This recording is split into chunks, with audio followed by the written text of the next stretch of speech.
Olá, bom dia! Que a graça e a paz de nosso Senhor Jesus esteja com você, juntamente com sua família. Neste momento nós vamos, com o auxílio de nosso Deus, juntos estudarmos o capítulo 26 do livro do Gênesis. E o tema que este capítulo nos traz, Isaque e Abimeleque. Gênesis 26 enfoca a vida de Isaque na terra de Canaã, destacando a importância da obediência e confiança em Deus. O capítulo retrata as viagens de Isaque a Gerar, onde ele enfrenta desafios e obstáculos e enfatiza sua fidelidade a Deus em meio a circunstâncias difíceis.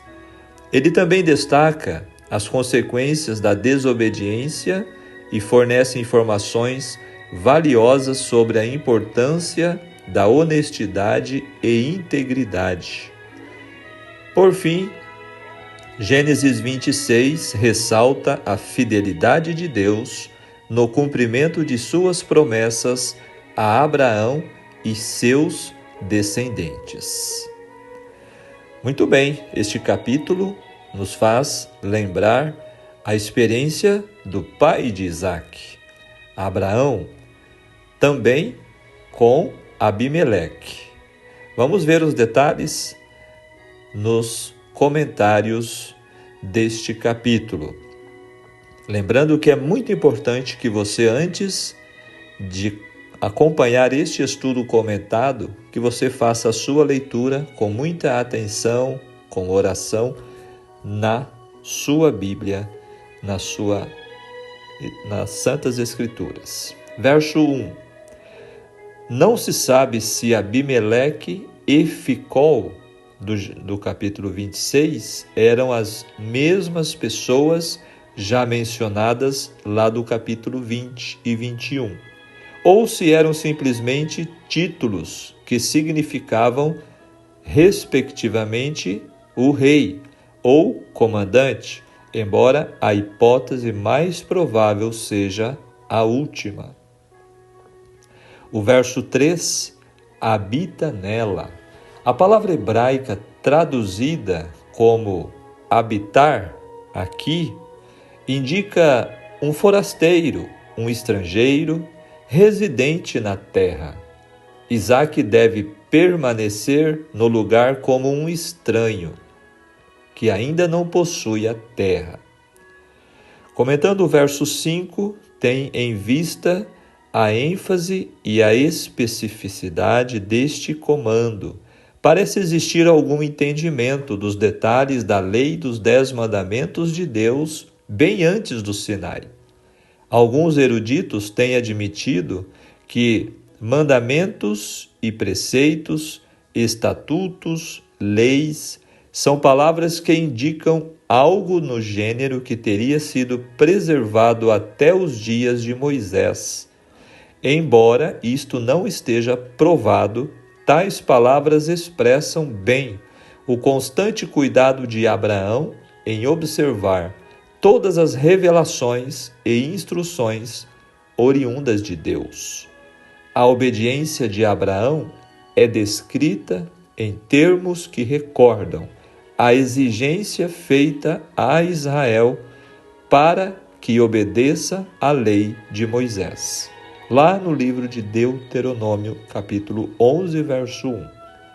Abraão é um tipo de Cristo, que pela sua obediência cumpriu as justas exigências da lei e assegurou as suas bênçãos sobre a sua descendência.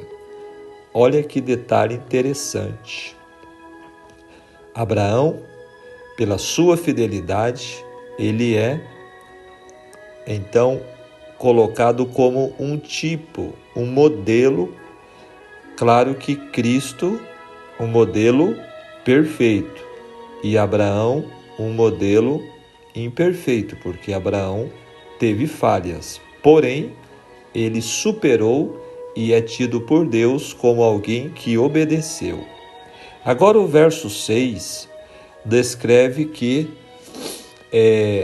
Isaque ficou ali naquela terra. Assim como seu pai, Abraão, Isaque respondeu com obediência à promessa de Deus.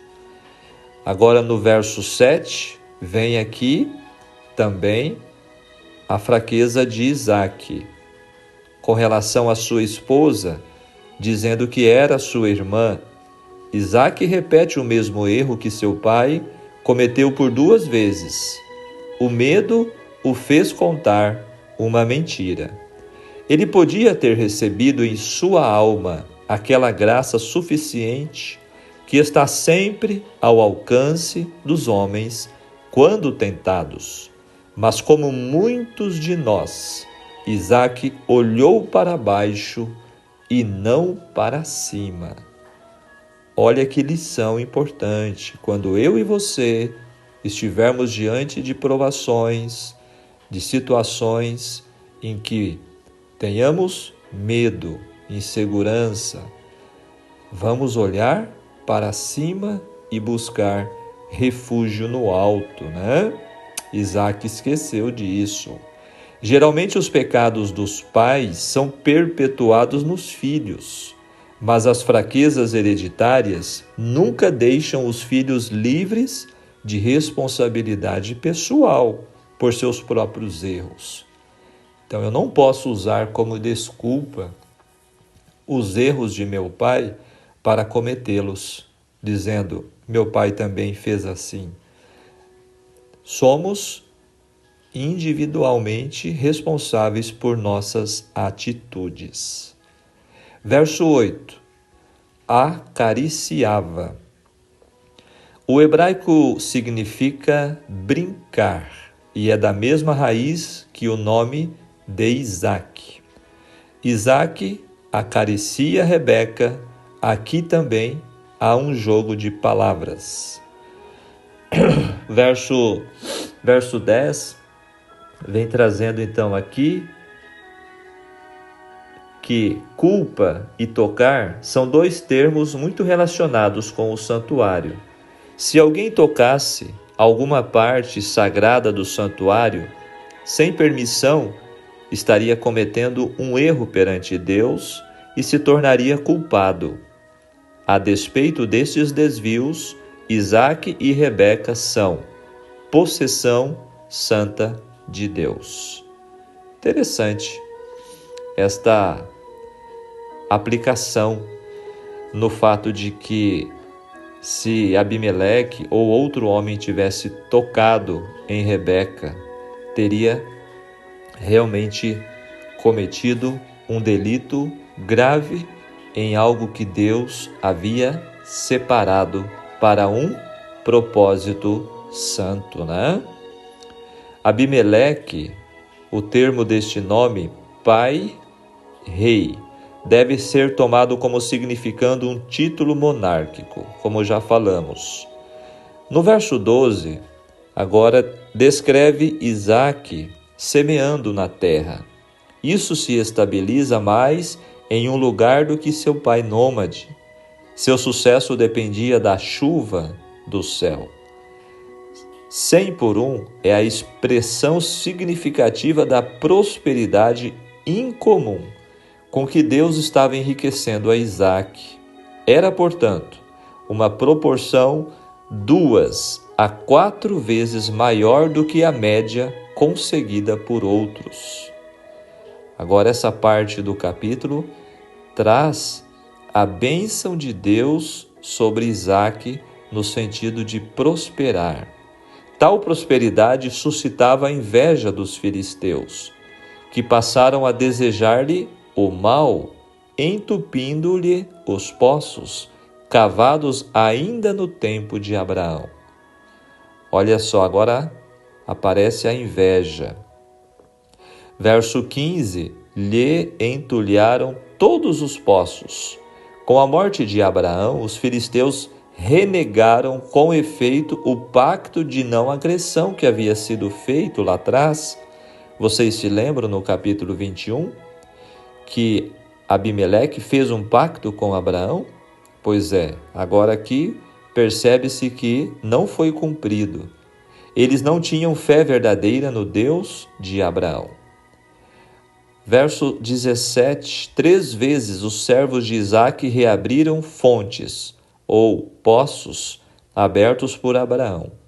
A disputa se transformou em inimizade, que levou finalmente à experiência de espaço aberto, o que no Velho Testamento está frequentemente associado à prosperidade ou salvação.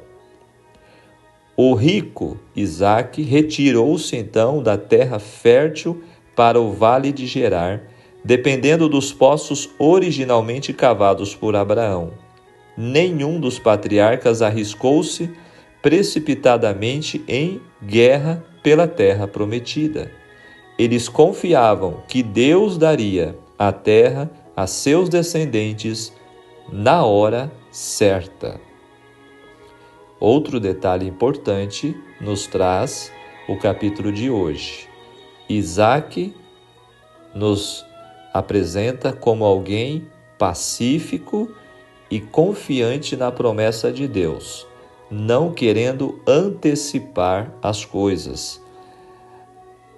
Interessante e muito exemplar para nós. Agora o verso 21, sitna. No hebraico, inimizade, ódio ou acusação, da mesma raiz da qual deriva a palavra Satanás, que é o acusador. Comentando o verso 22, descreve que partindo dali, sendo amante da paz, Isaque não queria se envolver com problemas por causa dos poços que seus homens cavavam. Então se mudava cada vez que seus direitos eram contestados. Reobote, alargamento ou amplitude. Agora o verso 23 fala de Berseba, outro local onde Isaque se estabelece, o lugar do pacto original de não agressão com os filisteus daquela região. No verso 25 fala que ele levantou ali um altar. Seguindo o exemplo de seu pai, Abraão, Isaque construiu um altar em resposta à revelação de Deus. Invocado o nome do Senhor, Isaque e Rebeca bem sabiam a razão por que Abraão tinha estado tão apreensivo pelo temor de que o filho se casasse com mulher pagã. Relacionava-se com o fato de que era praticamente universal a ignorância prevalecente com respeito ao Deus verdadeiro. Era vigente, por toda parte, um sem número de religiões enganosas e idólatras, ou seja, incontável, naquela região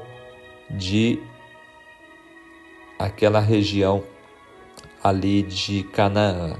Era muita idolatria. Verso 26, Abimeleque e sua comitiva não foram bem recebidos cordialmente. Inicialmente, Isaque não ofereceu nenhuma comida, mas Isaque era suficientemente sábio para finalmente concordar com uma aliança celebrada por uma refeição comunal. Abimeleque, por ocasião do tratado anterior, Isaque estava com 3 anos de idade, lá no capítulo 21, verso 8. O segundo tratado foi feito aproximadamente 97 anos mais tarde, aqui. É provável, portanto, que o Abimeleque de Gênesis 26 não seja a mesma pessoa mencionada lá no capítulo 21. Fica aí esta probabilidade muito real. Pode-se imaginar como Isaque se sentiu quando Abimeleque descaradamente se gabou de sua própria justiça e desonestidade no passado, quando servos de Abimeleque arruinaram vários dos poços de Isaque e roubaram pelo menos 2 deles. Não houve violência devido apenas à pacífica retirada de Isaque. Agora o verso 33, chamou-lhe Seba. Os servos de Isaque o informaram sobre o sucesso que tiveram em abrir um novo poço naquele mesmo dia. E ele deu a esse nome, em hebraico, Beer, o nome de Seba, que significa juramento em comemoração ao tratado com Abimeleque. A declaração, com isso, Berseba, é o nome daquela cidade. Não desacredita o fato de que Abraão já tinha dado exatamente esse mesmo nome ao local. Houve então uma razão adicional para manter o nome dado ao lugar havia já um século. E agora os versos 34 e 35 apresentam-nos a escolha das esposas de Esaú, que não foi dirigida pelo desejo de continuar a linhagem escolhida, tendo sido feito ao contrário, sem observância de seu direito de primogenitura, ou até mesmo por rebelião. Tendo Esaú 40 anos de idade, às dificuldades de Isaque com os filisteus, somou-se, então, uma aflição doméstica que lhe causaria profunda e duradoura tristeza. Esaú, que já havia demonstrado indiferença para com os princípios religiosos, como vimos no capítulo 25, não viu razão para se aconselhar com os pais com respeito à escolha de uma esposa, ou para fazer arranjos e conseguir uma entre seus parentes na Mesopotâmia. Quando estava com 40 anos de idade e seu pai com 100, Esaú se casou simultaneamente ou quase simultaneamente com 2 mulheres hetéias. Ao fazê-lo, desafiou abertamente os princípios da orientação paterna, da proibição quanto ao casamento com pagãos e também o princípio da monogamia. Percebem aqui o que aprendemos já sobre o caráter de Esaú e as suas escolhas? Pois é, fica mais uma vez confirmado, porque lá no ventre Deus já apontou à mãe Rebeca que Esaú seria substituído pelo filho mais novo por Jacó. Lembro também que Isaque se submeteu ao princípio do casamento com a linhagem escolhida por Deus, não com as mulheres de Canaã, pagãs. Esaú transgrediu todos estes princípios. Seus caminhos maus e perversos, sua religião idólatra, sua disposição frívola e profana trouxeram, de acordo com os textos aqui, sofrimento a Isaque e Rebeca. Com isto, nós encontramos a lição solene importante, que os filhos devem tomar cuidado para que não cheguem a causar sofrimentos desnecessários aos pais que os amam. A história da bênção roubada é estruturada por referências ao casamento de Esaú com mulheres hetéias e o desprazer de seus pais por isto. O profano Esaú mostrou seu desrespeito pelas bênçãos da aliança ao se casar com filhas da terra. Casando-se com cananeias e, consequentemente, aborrecendo seus pais, ele efetivamente se desligou da herança sagrada. Aqui terminam os comentários. Percebem as lições que este capítulo nos traz relacionado as escolhas de Esaú, as escolhas sem uma direção divina, buscando apenas a satisfação própria e um desrespeito pelas promessas e também pelos princípios da aliança, o que elas envolviam. Vamos então agora à importância da fidelidade, dentro do comentário do Espírito de Profecia. Cada ato da vida, por pequeno que seja, tem sua influência, para o bem ou para o mal.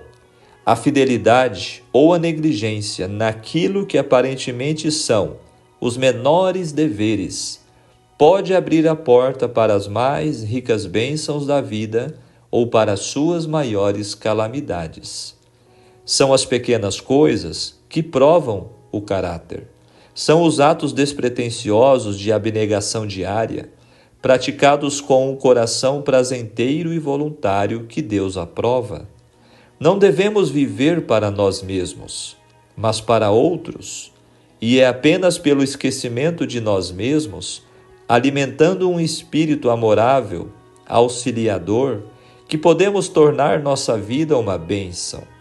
As pequenas atenções, as cortesias, pequenas e singelas, muito representam no perfazer o total da felicidade da vida, e a negligência destas coisas constitui não pequena participação na desgraça humana.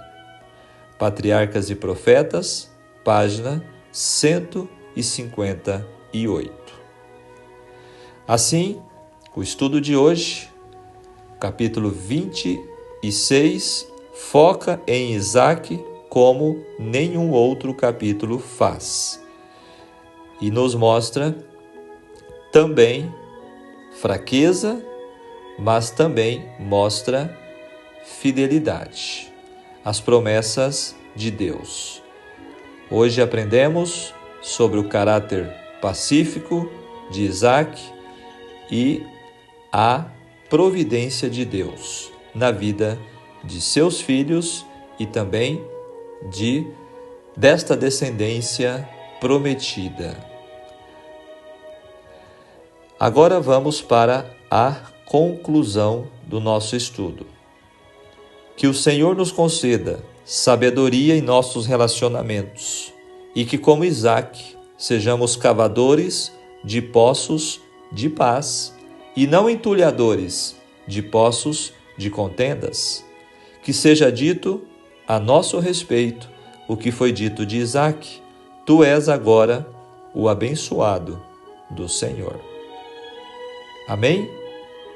Olha só o pensamento do dia. Ao enfrentar inveja, rejeição, injustiça e oposição, seja pacífico, seja paciente, assim como foi Isaque, e viva como cristão. Que o Senhor te abençoe, que o Senhor te ajude nas suas lutas, nas suas batalhas dia a dia. Eu quero orar com você neste momento. Maravilhoso Deus e querido Pai Celestial, graças te damos pelo novo dia, pelo despertar da manhã. Obrigado, Pai querido, por teu amor, tua graça e misericórdia. Fica conosco neste novo dia, toma-nos em tuas mãos, dirige os nossos planos, dirige os nossos passos. Não permita, Senhor, que façamos escolhas pautadas em nós mesmos, como fez Esaú. Não permita que venhamos a desprezar os teus planos, os teus projetos para nossas vidas, o propósito que o Senhor tem para nós. Queira, Senhor, nos ajudar, porque somos falhos, somos fracos e pecadores. Fortalece-nos, nos dê sabedoria. Abençoe cada pessoa que está acompanhando este estudo e esta oração. Neste novo dia eu te peço em nome de Jesus. Amém. Muito bem, você que está acompanhando este estudo, este é o projeto Jornada Bíblica Despertar com Deus. O estudo diário de um capítulo ao dia de maneira mais profunda e detalhada. De segunda a sexta-feira temos o estudo em áudio e aos domingos temos o estudo em vídeo, um resumo do que estudamos. Você está convidado a fazer parte deste projeto. Inscreva-se, compartilhe e também, se gostou, se este estudo te agradou, deixe o seu like para que mais pessoas possam também usufruir deste momento de comunhão no estudo da Palavra de Deus. Um grande abraço. Tchau, tchau.